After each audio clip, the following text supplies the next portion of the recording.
You don't belong here, old man. The voice sliced through the quiet room, thick with condescension and arrogance. The young soldier stood there, hands on his hips, eyeing the elderly man with a smirk. He was only a few years into his service, but he had the kind of cocky attitude that came with being young and believing you had it all figured out. This is a restricted area. What do you think you're doing? The old man, sitting silently in the corner, didn't flinch. His eyes, sharp and clear despite his age, stared ahead, seemingly lost in thought. His name was John Miller, and he didn't need to answer right away. He knew better than to react to the disrespect. The soldier's words were nothing new to him. He had seen it all before, over and over again. Young men too quick to judge, too eager to prove their worth by putting others down. He remained still, not bothering to respond. The soldier, frustrated by the silence, took another step closer, this time raising his voice. I said, "What's your rank, old man? Come on, answer me." The crowd of soldiers gathered nearby started to laugh, entertained by this game they were playing with the veteran. They saw him as nothing more than an old relic, someone who didn't belong in their world of advanced technology and high-tech gear. "I'm here to pay my respects to a friend." John finally spoke, his voice low but steady. "General Wallace," he added simply. The laughter stopped for a brief moment, before the soldier mockingly scoffed. "General Wallace? Yeah, sure, Grandpa. You and every other old man who claims to know someone important. What's your real story?" John's face remained impassive. He didn't feel the need to prove himself. But the soldier wasn't done. He stepped forward, pointing at a small, worn medal hanging from John's jacket. "Is that some sort of decoration you picked up from a flea market?" he sneered, pulling at the tarnished pin. The mockery in his voice was palpable, and the group behind him laughed even harder. John didn't react. He simply looked at the young soldier. Then his gaze shifted toward the door, his mind drifting back to a time long past. His memories were like a distant echo, and for a moment, he wasn't sitting in a military base surrounded by laughing soldiers. He was back, in the jungle, surrounded by mud, rain, and the stench of war. He was no longer an old man, but a young soldier, fighting to survive, saving a friend who was once his superior, General Wallace. The memory came rushing back, vivid and clear. He could still hear Wallace's voice, strained with pain, whispering, "Keep this, John. It's not regulation, but it means more than any medal they'll ever give us. It means you were there. It means you saved us." The sound of the jungle faded, and John's mind returned to the present. He looked at the young soldier, who was still mocking the pin, but now something had changed in John's eyes. He leaned forward slightly, his voice barely above a whisper, "Don't touch that pin." The tension in the room grew thick, and the young soldier froze, a sense of unease creeping into his chest. Something about the old man had shifted. There was an authority in his voice that hadn't been there a moment ago. The crowd of soldiers fell silent, the mood in the room turning from amusement to uncertainty. Then, without another word, John spoke again, his words calm and measured. "I'm here to honor General Wallace. He would have wanted me here." The young soldier's confidence faltered, but he didn't know how to react. Just as he was about to speak again, the sound of vehicles pulling up outside caught everyone's attention. The heavy thud of boots hitting the ground was unmistakable. They were the sound of men who carried authority, men who commanded respect without having to say a word. The door to the room swung open, and a figure stepped inside, a man whose presence immediately filled the space. Colonel William Harris entered, his eyes scanning the room. He wasn't alone. Behind him, a military convoy had arrived, bringing with it an unmistakable aura of command. The young soldier straightened up instinctively, his earlier bravado now replaced by a growing sense of dread. Colonel Harris locked eyes with John for a moment, and then his gaze shifted toward the young soldier. He said nothing. He didn't need to. Harris's very presence was enough to silence the room. "Who's this?" the colonel asked in a calm voice that carried the weight of his rank. The young soldier opened his mouth to answer, but faltered. Before he could speak, Harris turned toward the group, his face now hard with recognition. "General Wallace's friend, I presume?" he asked, his voice shifting to one of quiet reverence. The young soldier's eyes widened, the realization sinking in. This wasn't just any old man. This was a man who had stood side by side with one of the military's legends. "Yes, sir," the young soldier muttered, his earlier arrogance now a distant memory. Colonel Harris turned back to John, his expression softening. "It's an honor, sir. Please, come with me." The young soldier stood frozen in place, his face pale. The room was silent. No one moved as the old man, the one they had all dismissed so easily, walked past them. It was clear now that they had underestimated him in the worst way possible. The room remained still, the tension so thick you could cut it with a knife. Colonel William Harris, having escorted John Miller into the command center, turned to the officers present. Their eyes were wide with disbelief. They were watching something unfold that none of them could have anticipated. An old man, dismissed and disrespected just moments ago, was now being treated with the kind of reverence reserved for legends. Colonel Harris spoke first, his voice steady but filled with respect. "I'm sure most of you don't know this man, but you should. This is John Miller, a name that should echo through our history." The officers exchanged nervous glances, none of them daring to speak. "You see," Colonel Harris continued, "General Wallace had one request before he passed. If ever John Miller comes looking for him, give him whatever he asks." The officers remained silent, their shock turning to shame. No one had known the full truth about John Miller. The man they had written off, the frail, quiet old veteran, was no ordinary man. He was a living piece of military history. Harris turned to Miller, his voice softening. "Please, take a seat, sir." John Miller nodded, his movements slow but purposeful. He had been through too much in his life to rush. He took his place, the eyes of the room following him. The door to the command center suddenly swung open, and a young officer entered. He had been absent during the earlier exchange, but now stood frozen at the threshold, his eyes wide as they landed on the elderly man sitting with Colonel Harris. It was the same officer who had mocked John just minutes earlier. He knew it was too late for apologies. The recognition on his face was instant. "Sir," the officer began, his voice trembling slightly, "I didn't realize who you were." His words trailed off, and the room became eerily quiet. John Miller's gaze never wavered from the officer's face. He wasn't angry. He wasn't seeking revenge. He simply knew the value of silence and the weight it carried. Colonel Harris raised his hand to stop any further attempts at explanation. "No need for apologies. You have much to learn," he said. "But let's focus on why we're here." As if on cue, the door opened again, this time with the heavy steps of more officers entering the room. The group parted as General Robert Daniels walked in. He was tall, his posture impeccable, his uniform adorned with 4 stars that gleamed under the fluorescent lights. His presence filled the room like a gust of wind, and every officer stood to attention instinctively. There was no mistaking his authority. "Colonel," General Daniels began, his voice low and commanding, "you've gathered everyone, I see. Let's get to business." His eyes scanned the room before they landed on John Miller. A flicker of recognition passed over his face, a small but telling sign. "John," he said, his tone shifting to one of familiarity. "It's been a long time. The years have not been kind to either of us." He extended his hand, and John took it with a firm grip. The moment was brief, but it was enough to make the entire room understand the weight of their shared history. General Daniels turned back to the group, his voice now carrying the full weight of his rank. "Gentlemen," he said, "this is John Miller. He's been part of some of the most pivotal moments in military history, and I trust you'll treat him with the respect he deserves." The room fell silent, the officers' faces flushing with a mix of guilt and awe. John Miller had been the one they'd underestimated, but now, in the presence of these men, they understood the mistake they had made. General Daniels turned to Miller once more. "If it weren't for you, many of us wouldn't be here today," he said. "You've saved countless lives, and now it's time for us to return the favor."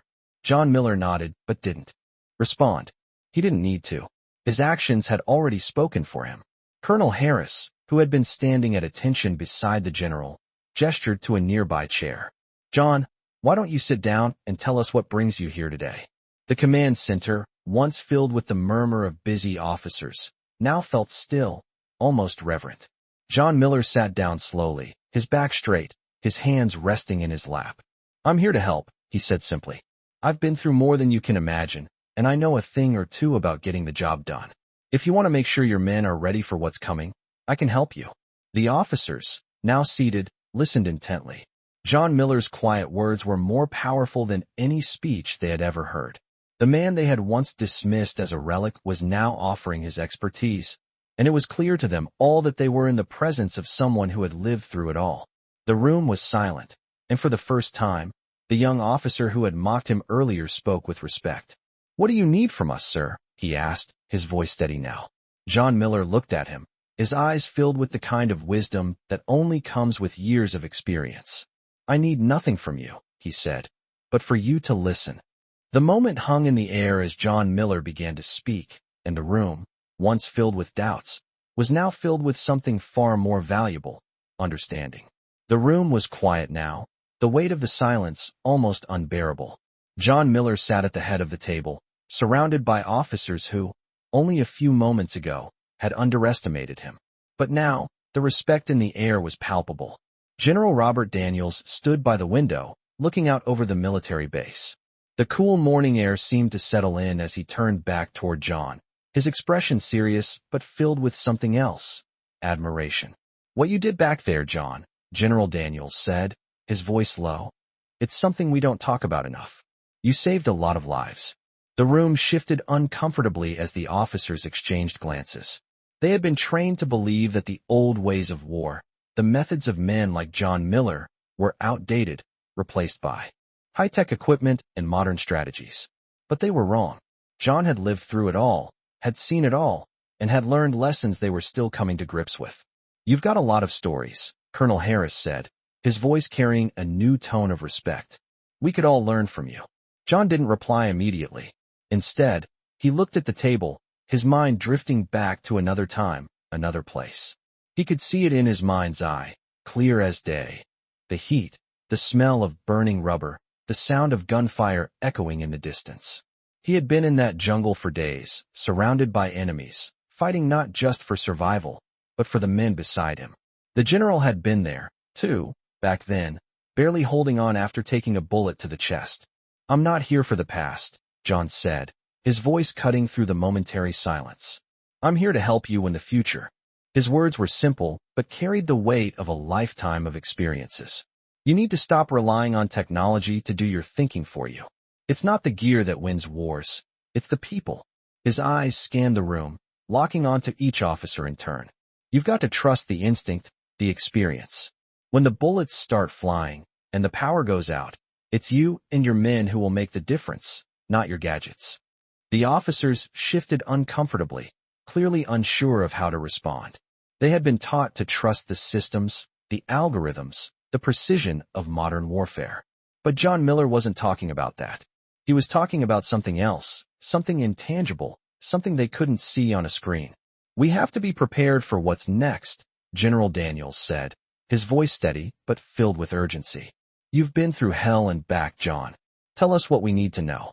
John nodded, and for a moment, there was a flicker of something in his eyes, the same fire that had kept him going all those years ago. "It's not about knowing everything," he said slowly. "It's about knowing what to do when everything falls apart." The room was silent again as John's words hung in the air. The officers, once skeptical, now understood. John Miller had lived through things they couldn't even imagine. And in this room, surrounded by men trained to win with machines, he was reminding them of something crucial: the human element. "I've seen it all," John continued, his voice carrying the weight of his experience. "And I know this: when things go wrong, and they will, you need to have faith in each other. Trust. That's what gets you through." The room was still, the officers listening intently. It was clear that something had shifted, not just in the way they saw John Miller, but in how they saw themselves. "So what do we do now?" Colonel Harris asked, his voice steady but full of respect. John smiled, though it was more of a knowing grin than anything else. "You start by listening," he said. "And then, you do what you do best: lead."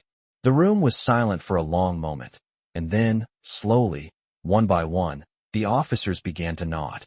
It was subtle, but the respect was there. They understood now. John Miller wasn't just a relic of the past. He was a bridge to the future, a living testament to the values that had once made them great. And as the silence lingered, they all knew one thing for certain: they had a lot to learn from this old veteran. As the meeting progressed, the atmosphere in the room had shifted. What was once a place of skepticism and doubt was now filled with a deep respect for the man who had sat quietly at the head of the table. John Miller, though still the same old veteran, had opened their eyes to something many of them had overlooked: the importance of experience, the value of instinct. Colonel Harris stood by the window, his back straight, his eyes scanning the horizon. It was clear that the room had a newfound sense of purpose. "You've all heard John's words," Colonel Harris said, turning to face the officers. "Now, let's put them into action. We've been relying too much on technology, on gadgets, on the tools we've been given. But at the end of the day, when the stakes are high, when lives are on the line, it's not the gear that saves you. It's the people." His words hung in the air, and the officers nodded, each one taking them to heart. John had been right all along. The machines, the advanced equipment, the precise calculations, they could all fail. But what would never fail was the human spirit, the willingness to push through, to adapt, to rely on each other. General Daniels, who had remained mostly silent up until now, stepped forward. His voice, when he spoke, carried the weight of someone who had seen and done it all. "We've been living in a world of perfect plans, perfect simulations," he said, his tone firm. "But perfection is an illusion. We need to be ready for when things go wrong, when the plan falls apart." The officers, now fully engaged, began to discuss how they would implement John's advice. The room was no longer filled with the sound of doubt or skepticism. Instead, there was a sense of urgency, a desire to learn, to improve. John, who had remained quiet throughout the discussion, finally spoke. "It's simple," he said. "You focus on the basics. The things that make you a soldier: trust, teamwork, adaptability. When you have those, you'll find a way to succeed, no matter what comes your way." The room fell silent once again. John's words resonated with them. They had spent so much time focusing on the future, on advanced technology and the next big thing, that they had forgotten the fundamentals that had always been the backbone of military success. "So, what now?" asked one of the officers, a young lieutenant who had been eager to prove himself. "We start from scratch," General Daniels replied. "We train harder, focus on the core principles, and prepare for the unexpected. And we do it with the knowledge that we have someone like John Miller to learn from." John nodded, a slight smile tugging at his lips. "It's not about starting from scratch," he said. "It's about remembering what made you great in the first place. You don't need to reinvent the wheel. You just need to keep it rolling." The officers gathered around, ready to take on the challenge. They had the tools, they had the technology, but now they had something even more valuable: the wisdom of a man who had been through it all. And with that, the real work began. As the meeting concluded, Colonel Harris looked around the room, a sense of pride swelling in his chest. "We've got a long way to go," he said, "but I believe in every one of you. Let's make it count." The officers filed out of the room, their minds filled with new ideas, new perspectives. And as they walked out into the bright sunlight, they carried with them something more than just knowledge. They carried the understanding that true strength comes from within, from the bonds they shared, and the lessons they had learned from a man who had fought in the shadows, only to emerge as a guiding light for the future. The following days were a blur of activity as the officers, now with a newfound respect for the old veteran, began to follow John Miller's guidance. Colonel Harris had taken it upon himself to implement the changes John had suggested, pushing the team to focus on the basics of military training, the core values that had once made their forces unbeatable. John watched quietly as the men and women around him worked, seeing the first signs of progress. They weren't just learning from him. They were beginning to understand the importance of what he had said. As the sun rose on the 5th day of training, the atmosphere was different. There was a sharpness in the air, a sense of purpose that hadn't been there before. The officers gathered in the main briefing room, waiting for Colonel Harris to arrive. It was early, and the room was still dim, lit only by the soft glow of the fluorescent lights overhead. The sound of boots on the floor echoed as the door opened, and Harris stepped in, his expression focused, his eyes scanning the room. "Good morning, everyone," he said, his voice strong and commanding. "We've got a lot of work to do, but we're on the right track. John Miller has given us the tools. Now it's time to put them to work." The officers nodded, eager to begin. They had come to respect John in ways they hadn't expected. The man they had once dismissed as an old relic had become their mentor, a guiding force that was pushing them to be better. The training that followed was intense. John didn't pull any punches. He was tough, demanding, but fair. Every officer, from the newest recruit to the highest-ranking leader, was pushed to their limits. John didn't care about their rank. He cared about their commitment, their willingness to learn, and most importantly, their ability to adapt. Each day, they practiced the basics: teamwork, strategy, and most importantly, trust. It wasn't always easy. The soldiers struggled, sometimes even faltered, but John was always there, watching, guiding, never giving up on them. He wasn't about to let them fail. It wasn't about pride or ego for him. It was about the mission. It was about ensuring that the men and women he had trained alongside all those years ago would never be forgotten. It was about ensuring they would never have to face defeat alone. As the days passed, the transformation was evident. The officers who had once relied on their advanced technology and equipment began to trust their instincts, trust each other, and, most importantly, trust John. He had taught them that it wasn't the gadgets that made a soldier, but the heart, the strength of their bond, their ability to push through the hardest of times. Colonel Harris stood in front of the group at the end of the week, his face tired but proud. "You've all come a long way," he said, his voice filled with admiration. "You're no longer just a group of soldiers. You're a team, and that's what will win the next battle." The officers stood at attention, their faces set with determination. They had learned something invaluable, something no piece of technology could ever teach them. They had learned the true meaning of leadership, of trust, of sacrifice. And for John Miller, that was enough. He didn't need accolades or recognition. He had already done his part. Now, it was time for them to carry the torch. And as the group prepared to move forward, John stood quietly off to the side, a small smile crossing his face. The training had been hard, but it had been worth it. They were ready. He had done what he set out to do. He had passed on the legacy. The rest, he knew, was in their hands. Weeks passed, and the training sessions became a routine, but a powerful one. The officers under Colonel Harris were no longer the same. They had come to understand the value of their mentor, John Miller, not just as an old veteran, but as a living testament to what made a soldier great. They had learned that leadership was about more than just authority and equipment. It was about the heart, the ability to adapt, and the unspoken bond between comrades. John had shown them this, had opened their eyes to what truly mattered. Now, as they prepared for the next phase of their mission, the mood was different. There was an energy in the air, a sense of readiness that hadn't been there before. Colonel Harris gathered the team in the briefing room, his face serious but with a glimmer of pride in his eyes. "We've trained hard, and we've learned what we need to," he began, his voice steady. "But now it's time to put it all to the test. Our mission is coming up. It's time to see what you're really made of." The officers stood at attention, their faces set with determination. They had spent weeks learning the value of teamwork, instinct, and trust. They had learned to rely on each other, and more importantly, to trust themselves. They were ready. John Miller, standing off to the side, watched the scene with quiet pride. He had done his part. It wasn't about him anymore. It was about them. The young men and women who had been skeptical of him at first had transformed into a well-oiled machine, ready to face whatever challenges lay ahead. As the briefing continued, John's thoughts drifted back to his own time in the service. He had been a young man once, eager and idealistic, just like these officers. But over the years, he had learned the hard way that war wasn't about glory or recognition. It was about survival, about making it through the toughest of times and ensuring your comrades did the same. He had lived through it all, and now, as he stood among them, he saw something he hadn't seen in a long time: hope. These officers weren't just soldiers. They were leaders, ready to face the challenges of the future. The briefings and discussions continued, and by the end of the day, the officers were as prepared as they could be. As they gathered their gear and began to move out, Colonel Harris approached John, his face set with a serious expression. "I can't thank you enough for what you've done for us," he said, his voice low. John simply nodded.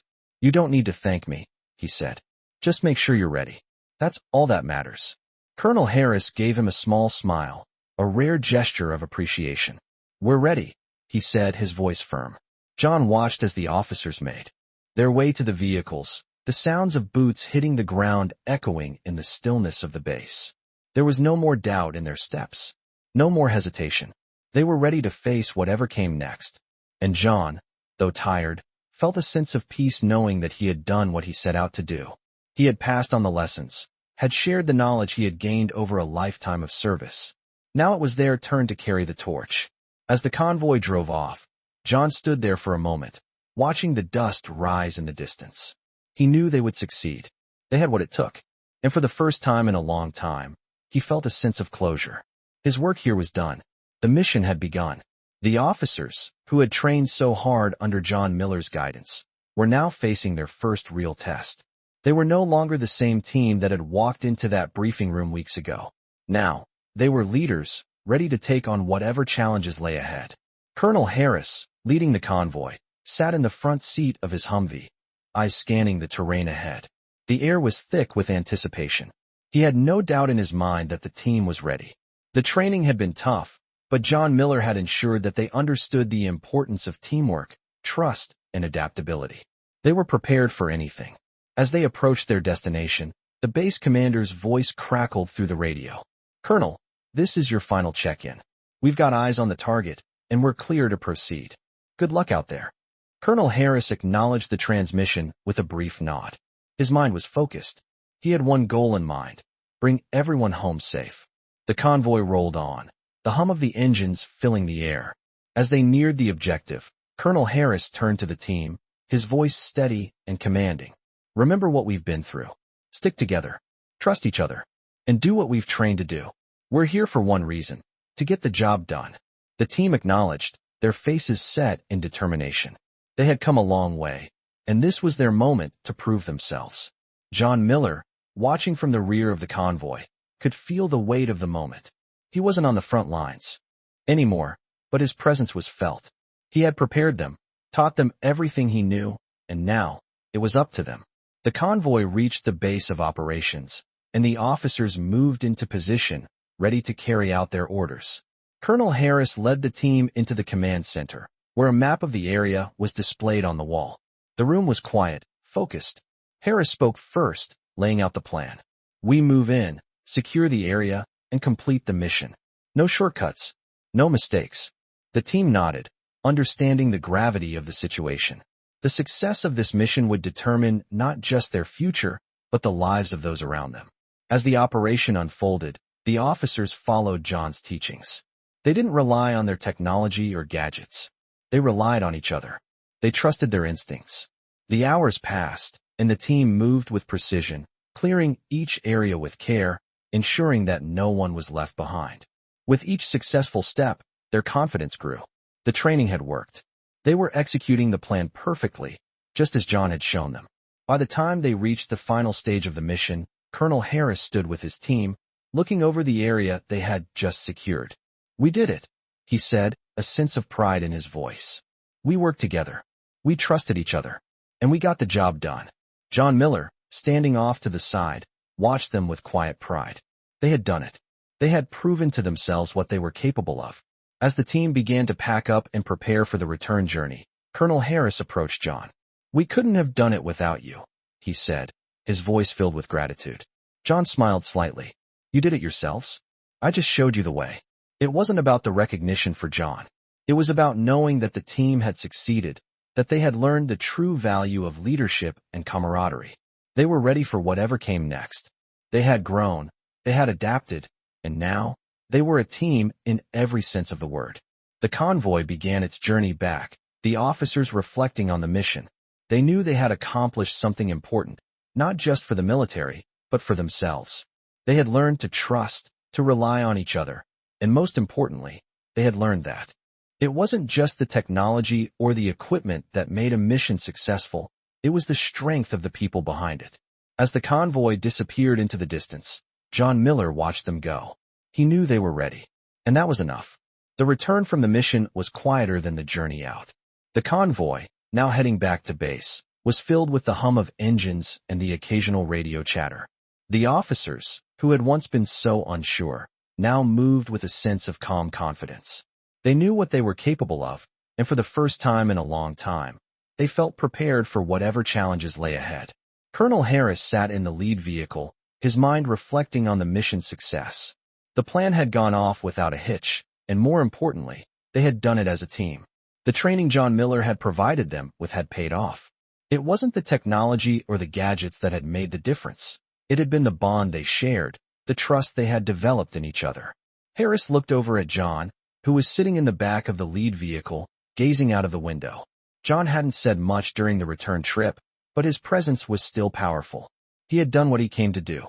He had shown them the way. Now it was up to them to keep moving forward. The convoy arrived back at base, and the officers began to unload the vehicles, ready to debrief and prepare for the next mission. Colonel Harris approached John once again, his face full of gratitude. "I can't thank you enough, John," he said, his voice filled with sincerity.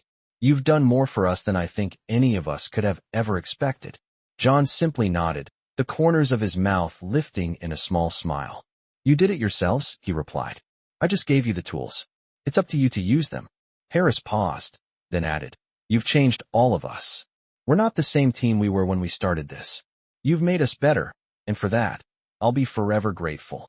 John nodded again, his gaze steady. "You've all got the potential," he said. "I just reminded you what was already inside you." As the day went on, the officers went through the debriefing, discussing the mission, reviewing their actions, and learning from the experience. There were no egos, no prideful boasts, just a collective understanding that they had done something important, together. That night, as the base settled into its usual routine, John found himself standing alone outside, looking up at the stars. It was a peaceful moment, a time for reflection. He had lived through wars, through battles that had tested his will and spirit. But this was different. This was about passing on everything he had learned, ensuring that the next generation of soldiers would carry on the legacy of what it truly meant to serve. He wasn't looking for recognition or accolades. He was content knowing that, in his own way, he had made a difference. Colonel Harris came out to join him, standing quietly by his side. "It's been an honor, John," he said after a long pause. "You've given us something we'll never forget." John turned to him, his eyes filled with quiet understanding. "The honor is mine, Colonel," he replied. "You've all earned it. I've just been here to show you the way." As the night deepened and the stars glittered above, the two men stood in silence, knowing that what had been accomplished was far more than just a successful mission. It was a transformation, not just of soldiers, but of people who had learned the true meaning of leadership, respect, and what it meant to fight for something greater than themselves. The days that followed were filled with reflection and quiet progress. The base, once bustling with the excitement of a new mission, now hummed with a calm focus. Colonel Harris, alongside his officers, had continued to follow the teachings that John Miller had passed on. They were no longer just following orders. They were thinking for themselves, working as a cohesive unit. John, though still an active presence on base, had taken a step back, content to watch as the team moved forward. His job was done. He had shared the knowledge, the wisdom, and now it was up to them. They had learned the real lessons, not just how to fight, but how to lead, how to trust, and most importantly, how to be a team. Colonel Harris would often find himself thinking back to the lessons John had imparted, the moments when John had quietly corrected him, the way he had pushed them to remember what it meant to be soldiers, not just in the field, but in the heart. Harris had never realized how much he had relied on the technology, the tools, and the precision of modern warfare until John had shown him that true strength lay in human connection, in instinct, and in trust. Harris knew they were a stronger team for it. As for John, he spent his days in solitude, content with his thoughts. The memories of his own time in the service were always with him, but now, he felt a peace he hadn't known before. He had done what he set out to do. He had passed on his knowledge, and now it was time for the next generation to carry the torch. One afternoon, as the base settled into its usual rhythm, Harris approached John once more. This time, there was a different energy in the air. "John, I've been thinking," Harris began, his voice steady. "The training, the lessons, it's not just for us, is it? It's for the next generation, too. For everyone who comes after us." John looked up, his eyes sharp. "Exactly," he replied, his voice calm but filled with conviction. "What we've learned, what we've been through, it's not for us to keep. It's for them. They need to know the value of trust, of leadership, of resilience. They need to know that the tools are important, but the heart is what truly makes a soldier." Harris nodded, understanding fully now. "I know, and I think they'll get it." They're already on the right path. John gave a slight smile. It's not about being perfect, Colonel. It's about being ready. Ready for anything. Harris paused, reflecting on the simplicity and power of John's words. Ready for anything, he repeated. You've made us ready, John. And I won't forget that. As the sun began to set over the base, casting long shadows across the dusty ground, Harris felt a sense of gratitude and peace. The soldiers, the team, were ready. They were prepared for whatever came next. And as they stood there, looking out over the horizon, Harris knew one thing for sure. They would never forget what they had learned. They would carry it with them, not just as soldiers, but as leaders. And John Miller, though no longer at the front, would always be with them, in their hearts, in their actions, in the trust they held for one another. Months passed, and the base had become a different place. The transformation was subtle at first, but anyone who had been there long enough could feel it. The officers, once uncertain and skeptical, had found their footing. They weren't just soldiers anymore. They were leaders, each with their own strengths, working together as a cohesive team. Colonel Harris had taken to heart the lessons he'd learned from John Miller, and it showed in everything he did. He wasn't just commanding the team. He was guiding them, supporting them, and always pushing them to be better. The shift in mindset wasn't limited to the officers. The soldiers under their command had also grown. They had become more confident, more adaptable, and, most importantly, more connected to each other. The training that John had introduced had instilled in them a sense of camaraderie and trust that went beyond rank. They knew that when it came down to it, they could rely on one another, no matter the circumstances. One evening, as the sun began to set and the sky turned shades of pink and orange, Colonel Harris stood outside, gazing out at the horizon. He was reflecting on how far they had come, how much they had learned, and how much they had changed. John Miller's teachings were now a part of them, woven into the very fabric of their daily lives. The thought brought a sense of peace to Harris. He had been a part of something bigger than himself, and it had made all the difference. He wasn't the only one who had been changed by John's wisdom. The soldiers and officers who had once doubted him now looked to him with respect. They had seen firsthand the value of his experience, his calm, his focus. They had learned that true leadership wasn't about being in charge. It was about being there for your team, supporting them when they needed it most. As the days went on, the team became more efficient, more synchronized. They were ready for any challenge that came their way. The quiet strength that John had passed on to them had become the foundation of their success. It wasn't about being the best. It was about being the best team they could be. One evening as the base settled into the peaceful quiet of dusk, John found himself once again standing outside, looking up at the stars. He wasn't one for grand gestures or speeches. He had always believed that actions spoke louder than words. And as he stood there, surrounded by the men and women he had helped guide, he knew that his job was complete. They were ready. They had learned what they needed to know. And now, it was their turn to lead. Colonel Harris joined John, standing beside him in silence for a moment. "You've done more than you'll ever know," Harris said quietly. "You've given us something that will last far beyond this mission." John turned to him, his eyes steady. "It's not about me," he said softly. "It's about what you do with it." Harris nodded, understanding exactly what John meant. It was up to them now, to carry the lessons forward, to lead with the same integrity and honor that John had taught them. As the stars twinkled above, John Miller felt a sense of satisfaction. He had done his part. The future was in good hands. He wasn't in the front anymore, but he didn't need to be. He had given them the tools to lead, and now it was their time to shine. Weeks had passed since the mission, and the base had found its rhythm again. The officers and soldiers had adjusted to the changes, their confidence now evident in everything they did. Colonel Harris often found himself thinking about the lessons John Miller had taught them, especially the ones that went beyond tactics and strategy. The most important lessons were the simplest ones: trust, integrity, and leadership. As Harris walked through the base one afternoon, he saw the team working in harmony, their movements purposeful, their focus sharp.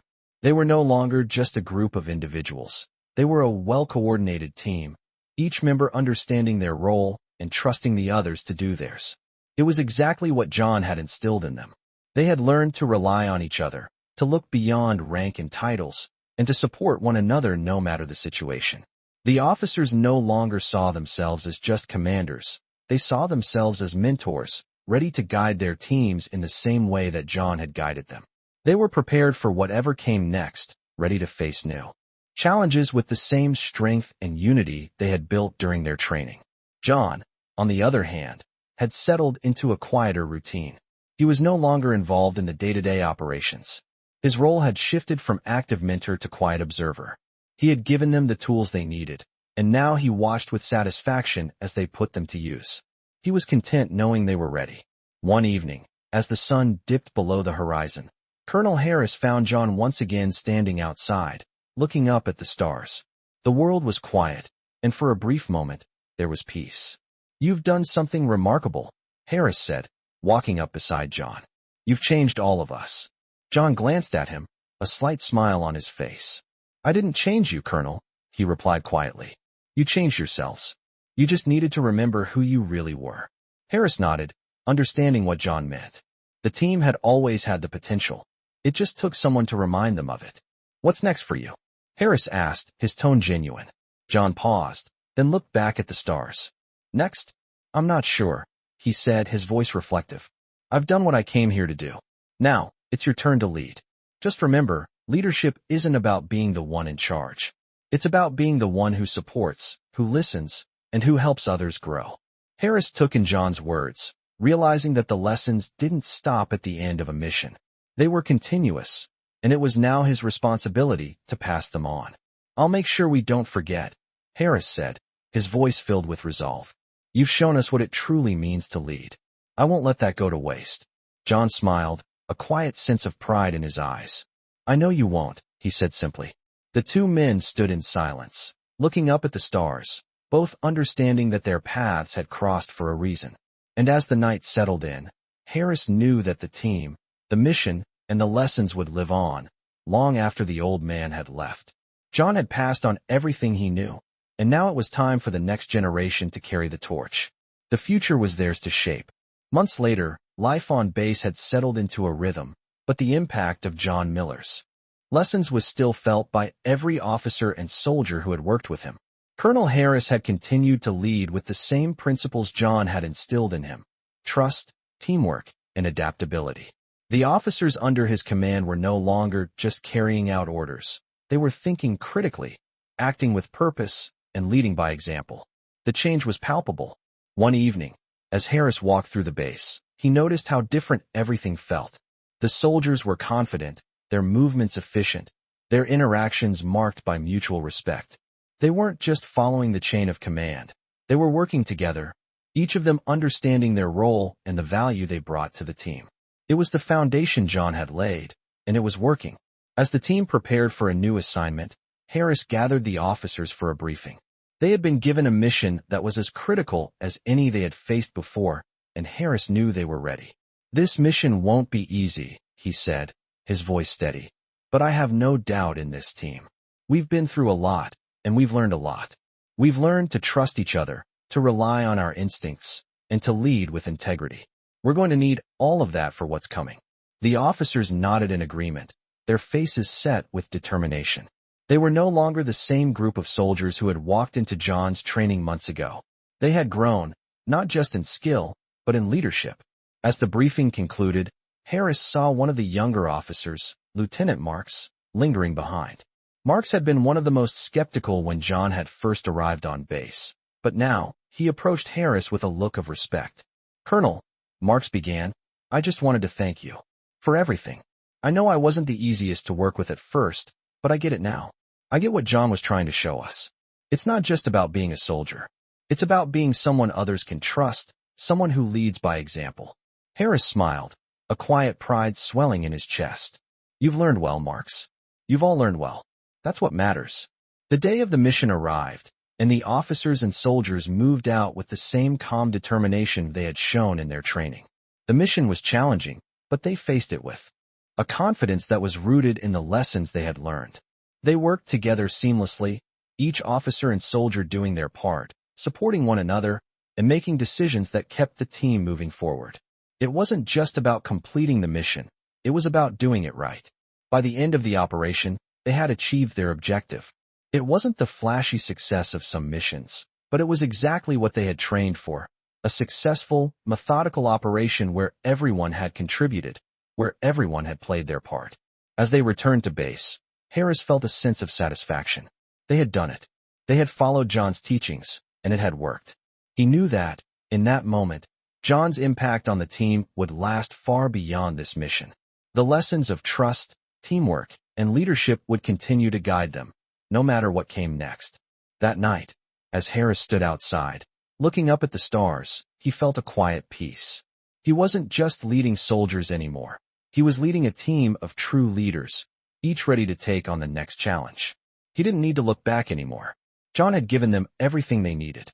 Now, it was their turn to carry it forward. Months had passed since the mission, and the base had transformed into a well-oiled machine. The officers under Colonel Harris were no longer just following orders. They were leading their teams with a sense of purpose and clarity. The bond between them was unbreakable, forged in the lessons they had learned under John Miller's guidance. They had become the kind of team that worked in perfect harmony, each officer trusting the others to do their part, and that trust had been the key to their success. Colonel Harris often found himself reflecting on the impact John had made. He had always known the importance of leadership, but John had shown him the true meaning of it. It wasn't about being the one who commanded. It was about being the one who supported, who made sure every member of the team had what they needed to succeed. John had taught him that. He had taught all of them. One afternoon, as Harris walked through the base, he saw a group of younger officers working together. They weren't just soldiers anymore. They were leaders, just like he had become, just like John had shown him. It was a quiet moment, but one that spoke volumes. It was a reminder that John's influence was still there, guiding them, even though he was no longer actively involved. Harris walked up to the group, his presence commanding but not overbearing. "How's it going?" he asked, his voice steady. The officers looked up, a mix of respect and determination in their eyes. "We're ready, sir," one of them replied. Harris smiled, a sense of pride swelling in his chest. "You're not just ready," he said. "You're a team. And that's what makes all the difference." As the weeks continued to pass, the team's cohesion grew even stronger. They weren't just training for the next mission, they were training to be leaders. Each officer, from the most junior to the most senior, had learned to trust their instincts and each other. They had learned that leadership wasn't about the title you held or the authority you commanded. It was about being there for your team, guiding them, and supporting them when they needed it most. One evening, as the sun began to set, Harris found himself once again standing outside, reflecting on how far they had come. He thought back to the early days, when they had been uncertain, unsure of themselves. But now, they were a well-coordinated, confident team. They were ready for whatever came next. As he stood there, his thoughts were interrupted by a voice behind him. "It's hard to believe how much has changed." Harris turned to see Lieutenant Marks, one of the officers who had been the most skeptical of John's teachings in the beginning. But now, he was a different person, standing tall and confident, his eyes filled with understanding. "I never thought I'd get it, sir," Mark said, his voice sincere. "But I do now. I understand what John was trying to teach us. It's about leadership, but it's also about trust. It's about knowing that no matter what happens, we're in this together." Harris smiled, placing a hand on Mark's shoulder. "You've come a long way," he said. "And I know you'll continue to grow. You all will."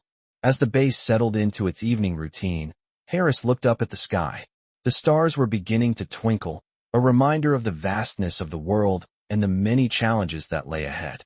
But he felt at peace, knowing that they were ready. They had the lessons they needed. They had the strength of their team. And they had each other. John Miller's legacy would live on through them, in every decision they made, in every challenge they faced. They were more than just soldiers now. They were leaders, ready for whatever came next.